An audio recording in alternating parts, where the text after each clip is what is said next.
My wife confessed she's attracted to her tall, charming coworker and suggested an open marriage. Now I feel betrayed and stuck in a spiral of insecurity. I've been holding this inside for weeks now, and it feels like it's slowly eating away at me. My wife Rachel and I have been married for 8 years. 8 years of ups and downs, laughter, arguments, and everything in between. I thought we had a solid foundation, a partnership where we could tackle anything together. But now, I'm not so sure. Let me set the stage. I'm 5'6", and Rachel is 5'5". My height has always been a bit of an insecurity for me. It's not something I dwell on, but let's face it, society has a way of making you feel like less of a man if you're not towering over everyone else. Rachel, however, never made me feel small. She'd always say things like, "You're my perfect match," and genuinely seemed to mean it. That's why what's happening now feels like such a punch to the gut. A few months ago, Rachel started a new job. She was excited, and I was thrilled for her. She's always been ambitious and hardworking, and I love that about her. She'd come home and talk about her coworkers, laughing about office antics, or venting about annoying clients. One name kept popping up more than the others: Ethan. At first, I didn't think much of it. Everyone has a work friend they click with, right? But the more she talked about Ethan, the more it started to gnaw at me. Ethan, as she described him, is 6'4", athletic, charming, and ridiculously funny. He's the guy who makes everyone in the room laugh effortlessly. And apparently, he's a genius at his job. Every time his name came up, there was a certain energy in her voice that I couldn't ignore. It wasn't jealousy at first, just an uneasy feeling I couldn't shake. Then one evening, it all came to a head. We were sitting on the couch, a bottle of wine between us, and Rachel seemed unusually pensive. She kept glancing at me like she was debating whether to say something. Finally, after a deep breath, she blurted out, "I need to be honest with you about something." My stomach tightened instantly. She went on, "I've been finding Ethan really attractive, like really attractive. I can't stop thinking about him." The room seemed to spin. I sat there, stunned, while she kept talking, as if saying the words would make it all make sense. "But don't worry," she added quickly. "I haven't done anything. I feel like I need to explore these feelings. I was thinking, maybe we could open the marriage, just temporarily. It might even bring us closer in the long run."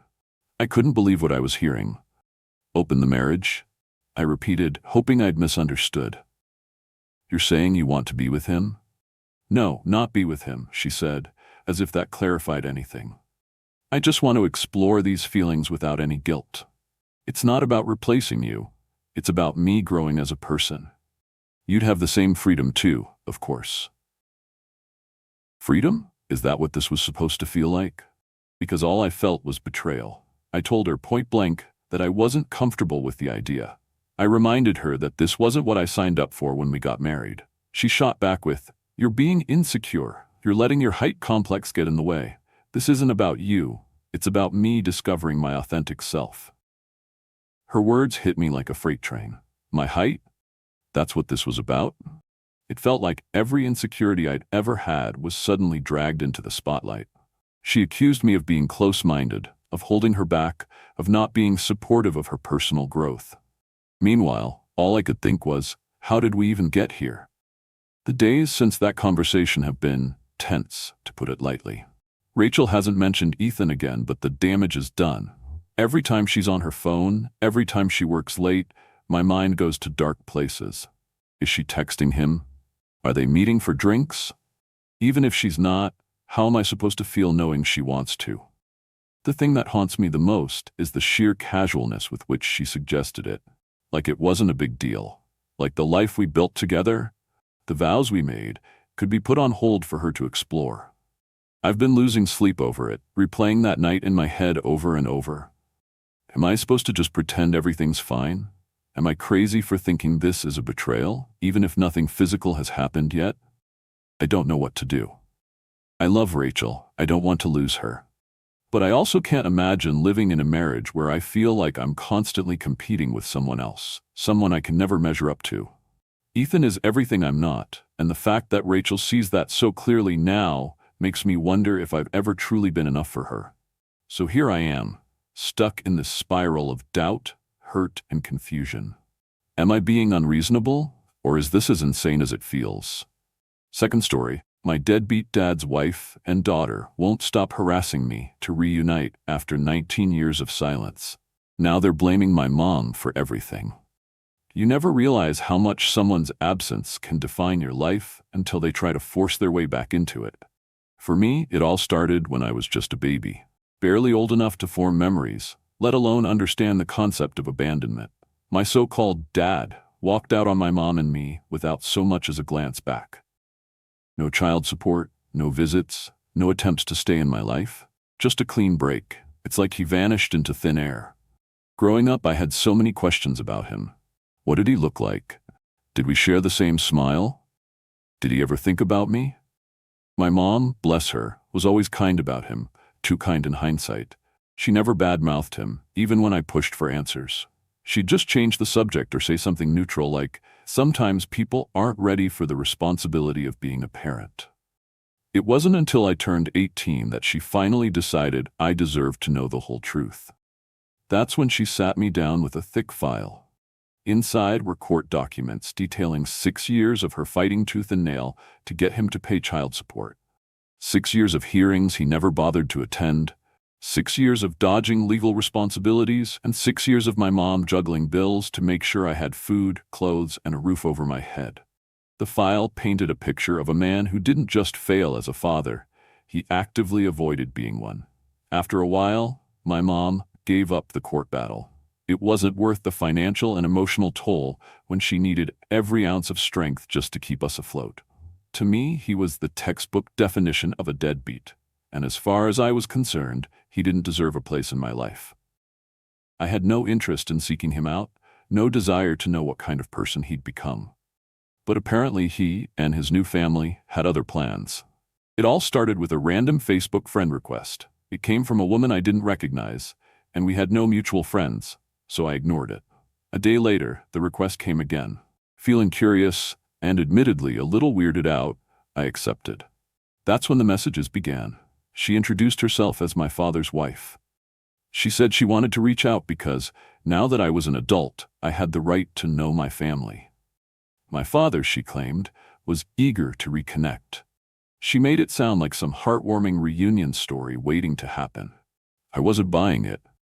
I told her flat out that I wasn't interested and asked her to leave me alone.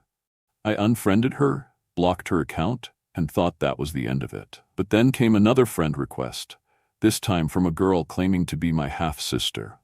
I rejected it, but just like her mother, she persisted. Soon I was getting messages from both of them. The daughter went on about how she and her siblings had always wanted to meet their big brother, and how their whole family was desperate to come together. Her messages were overflowing with emotion, almost manipulative in their tone. I blocked her, too. I wish I could say that was the end of it, but it was just the beginning. They found me on Instagram, where the daughter sent long, guilt-tripping messages about how I deserved to know the truth, and how my mom had kept me away from them. I tried ignoring her, but she created new accounts to continue messaging me. It was relentless. Eventually, I broke my silence and responded, hoping to put an end to the harassment. I told them I wasn't interested in reconnecting with a man who had made no effort to be in my life for 19 years. That's when things turned nasty. They accused my mom of being abusive and claimed my father had left to protect me. The daughter even called my mom a thing. That was my breaking point. I told them, if what they said were true, why didn't he fight for custody? Why didn't he check in on me, even once, to make sure I was okay? Their excuses only made him look worse. I told them to leave me alone, again, and block them everywhere I could. But they didn't stop. Before Christmas, I received a lengthy, tear-filled message about how my father had sacrificed his relationship with me for my safety. They painted him as a tragic hero, a martyr who had to walk away to save me from my mom's alleged abuse. It was so absurd, I didn't even know how to respond. I just told them to stop contacting me or I'd involve the police. Instead of backing off, they doubled down. The wife accused me of being abusive toward her teenage daughter and said I was just like my mother. The hypocrisy of calling me abusive after their months of harassment was almost laughable. My phone wouldn't stop buzzing with their messages, so I turned it off. When I turned it back on, the flood continued. I finally went to the police, but they told me I needed more evidence to pursue a harassment case. So now I'm stuck documenting every message they send while trying to live my life in peace. Honestly, I don't even know what they're hoping to accomplish. Whatever version of my father they're trying to sell, I'm not interested. He chose to leave, and I'm choosing to stay gone. So, am I the asshole for wanting nothing to do with them? Third story. After 10 years together, my boyfriend broke up with me. Now he says he regrets it, and I don't know if it's genuine or just breadcrumbing. A few days ago, my boyfriend of 10 years, Daniel, broke up with me. I could sense it coming. He'd grown distant and avoidant over the past few months, and while I tried to brush it off as work stress or other issues, deep down I knew something was shifting between us. Still, when the moment actually came, it felt surreal. It happened after his shift, in the dimly lit parking lot outside his job. I had gone to pick him up, as usual, but instead of getting into the car, he stood there, hesitant, with his hands nervously fidgeting. His eyes met mine briefly before darting away. That's when I knew. He told me he needed to talk, and before I could even brace myself, the words poured out. "I don't know how I feel anymore," he said, his voice trembling. It hasn't felt the same for a long time. He was crying, something I hadn't seen him do often, and yet there was a strange calmness that washed over me. I asked him the natural question, "Is it something I did?" His response? "No, you've been an angel. You deserve someone better than me." Hearing those words should have been comforting, but they only left me with more questions. He went on to explain that he cares for me deeply, but isn't sure if he loves me the same way anymore. It was as if he'd rehearsed this speech, but his raw emotions betrayed him. This was a man I had spent nearly a decade with. Someone I had envisioned a future with. We'd even talked about getting engaged. As far as I knew, he was close to saving up for the ring I'd picked out. I stayed composed, mirroring the calm that had unexpectedly taken over me. I told him I understood, and that if this was how he truly felt, then it was for the best. I didn't cry or plead. I didn't want to make this harder for either of us. He hugged me tightly, apologizing over and over, and I reassured him that I'd be fine, even if I wasn't entirely sure that was true. Before he left, he told me he'd continue paying his share of the rent for as long as I needed. "I'll come by in a few days to pick up my things," he added. When he kissed me on the cheek and hugged me one last time, it felt final, like a chapter closing. I drove away feeling a mix of numbness and disbelief. As I glanced at the location tracker we still had enabled on our phones, I noticed he stayed in that parking lot until 2 in the morning before removing me from his location sharing. I took that as my cue to do the same. In the days that followed, I did my best to hold myself together. I removed our relationship status on social media and started mentally preparing for a life without him. I was devastated, of course, but I was also proud of myself for handling the situation with dignity. No dramatic outbursts, no begging. I left with my head held high. Then, 2 days later, I received a text from him that caught me completely off guard. "I just have regrets about the other night. You had thoughts and ideas, and instead of trying anything, I just kind of blew them off. I feel like I just gave up on 10 years, and that bothers me. The other night happened because I haven't been communicating my thoughts and feelings like I should have been, so for that, I'm sorry." I stared at the message for what felt like hours, my mind racing. Was this an attempt at reconciliation? A moment of clarity on his part? Or was he just feeling the weight of the breakup and second-guessing his decision? It's hard to tell if this is genuine or if it's breadcrumbing, those little pieces of hope people leave behind to keep you emotionally tethered without any real intention of following through. He's supposed to come by tomorrow to pick up his things, and honestly, I don't know what to expect. A part of me wonders if he'll want to talk, to explore the possibility of working things out. Another part of me is bracing for the opposite, just a clean break, no further discussion. For now, I'm trying to prepare myself for anything, but the truth is, I'm still reeling. 10 years of memories, plans, and love don't just disappear overnight. And while I know I deserve clarity, closure, or even a second chance if that's what's truly meant to happen, I also know I can't lose myself in the process.